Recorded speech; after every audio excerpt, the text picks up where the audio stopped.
But you were telling us how you spend like $2 million a year Yeah. on Instagram ads. Yeah. So like when does paid traffic come into the play for your agency? So I started personally at like 30K. And once again, it was, I feel like I did things not backwards, but I did things sooner just because once again, out of the desire not to have to do the same mundane task over and over again. So I got really tired of the audits. I got really tired of doing all the cold DMs and everything. So I was like, okay, well, how can we just have this come into us? So that's when we started exploring ads. And we actually started exploring with like just like boosting our stories of like posting a Shopify screenshot because we were looking for e-com brand owners and be like, hey, this is what we did with SEO. If you want this, send us a DM. And we started just boosting those and we were like, well, let's just see if this works.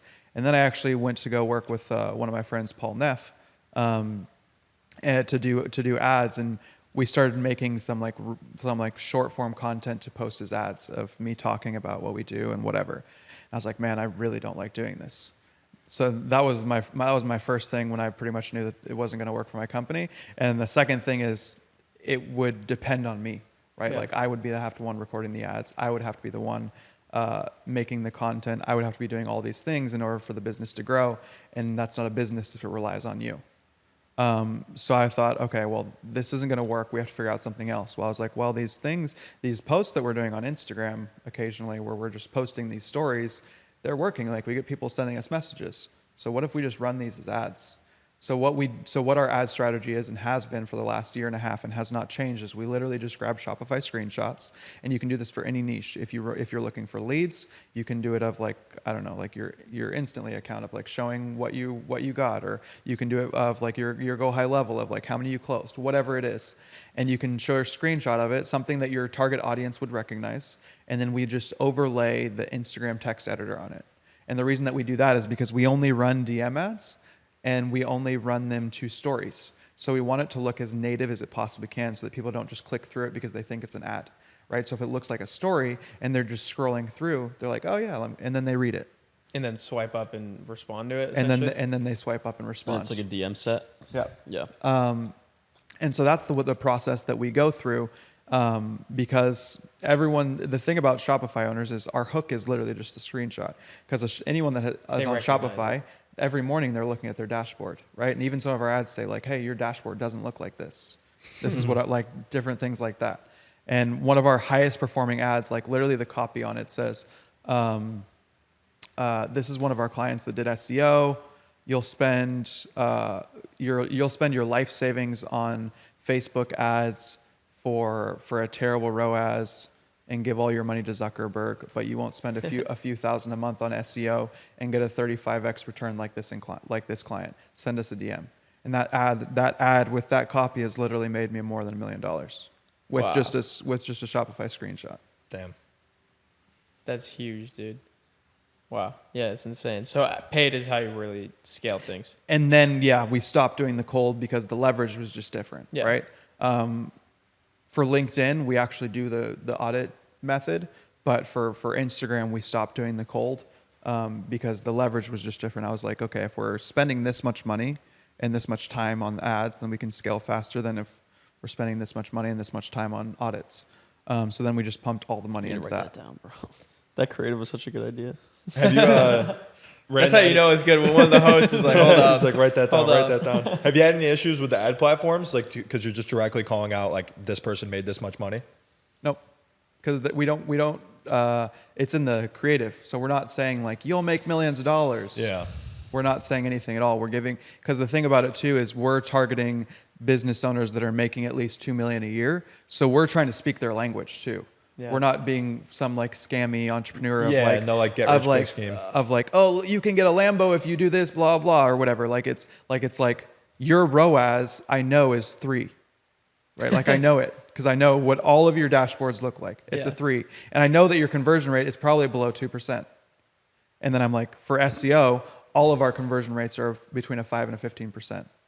And then business owners like, wait, that's what I want. Yeah, and I feel like the problem a lot of times with ads is it takes you to like a deceptive website or landing page. Yours is just swipe up and let's have a conversation. And the reason that I don't like VSLs is because it has too many variables, and then it's very cookie cutter, right? So the thing about the thing about marketing, and I was talking about this yesterday with Luke when we were talking about sales with Luke Alexander, is that when people come to you with a problem, and business owners come to you, whether it's B2B or B2C, they think that their problem, people are unique, I agree, but they think that their problem is unique and that therefore they need a unique solution tailored to them, right? So the issue with a VSL is you're selling the same solution to everybody's problem when they think that they're unique.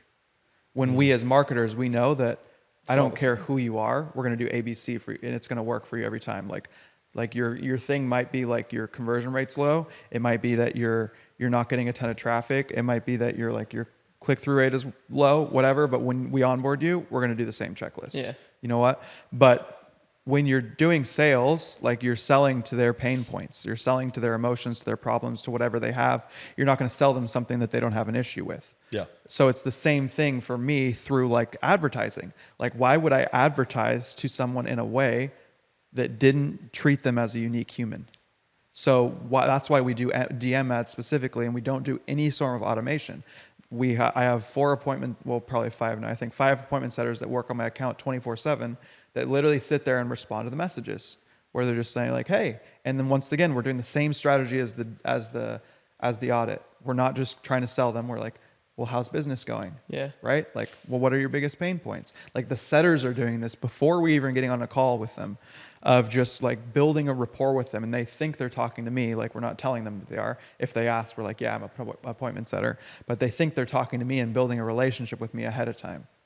So then we're able to build this relationship, see where the business is at. And then like, yeah, actually, I see that you have an issue with conversion rate. This is what we are able to do with people. And this is a case study or whatever. Oh. And then that's where we're able to kind of like bring people in and speak to them personally. And then the other side of that, which a lot of people don't know and they don't think about, is when you're spending money, giving money to Facebook to advertise, you are at the will of what they want. And what Facebook wants is for everyone to stay on their platform. So you are going to spend more money if you are spending money to get people and take them off their platform. Because that's what you're doing, is you're taking them off Facebook, you're taking them off Instagram. Same with any platform. If you're running a VSL, you're paying that platform for their traffic. If you're paying for a DM ad, you're going to spend less money because you're keeping them addicted to that platform. Sheesh. Fire. We got to try that. Too bad Twitter Super doesn't smart. have that. Well, they kind of do. You can do the comments. Yeah, I mean, you could have run a them Twitter DM ad you. and just be like, DM me. Why Yeah, can't true. the CTA just be a DM? Or you can, what a lot of people do on Instagram as well is, like Richard Yu and a lot of those guys that sell like courses, they'll do like the shout outs and the giveaways or whatever. And they'll be like, put in the comments, freedom or whatever. Yeah, mine and then, is like email. And then and then you can say, I'll send you a DM. And so you can do that with the ads too. You can say like, comment on the ad and say freedom. And then you'll just have to review it. Have your appointment setters make sure who's commenting and then send them DMs whenever they. that's what we're trying to figure out now, is like, I have people that just DM me email and I'm like, what do I say? It's just like, How do you turn it into an appointment? I guess because there's always like that awkward like cat and mouse game where you're trying to build like a real relationship. Well, then when they comment that, you say something like, hey, well, would you mind if I send you a DM right now? If they say yes, you DM them, and then you start building a relationship with them of like, oh, why does this interest you? Yeah. What's going on with your life? Like different things like that. got it. Super casual. Yeah. Yeah. It's because that's what it's about, people, right? Yeah. And that's what people Goes forget. back to it. Like, it's not about how many appointments can I get in this day. It's how many people can I help, right? So if you're thinking about everyone needing that help, you approach the situation of helping them differently. Is there like a CRM that you use? Because I feel like there's... We use Go High Level, Go High mainly Level. because one of the things that I figured out is that you can connect it with your Instagram. Okay. So it actually links to your Instagram, and then you can see the DMs on the platform, which then allows you also to send out, like when we have book calls, we'll send out like automatic DMs of like, here are our case studies so that you can check them out for the call. Here's your link for the call. Since first point of contact was Instagram, we want to use all 3 point of contacts, Instagram, email, and SMS, to make sure that we're hitting them in all angles. But if they don't get the email or they don't get the SMS and they ignore it, whatever, we want to make sure that we're still on the original point of contact. Hey guys, if you enjoyed this short clip, check out the full interview here. And if you want to see more clips from this episode, check it out right here.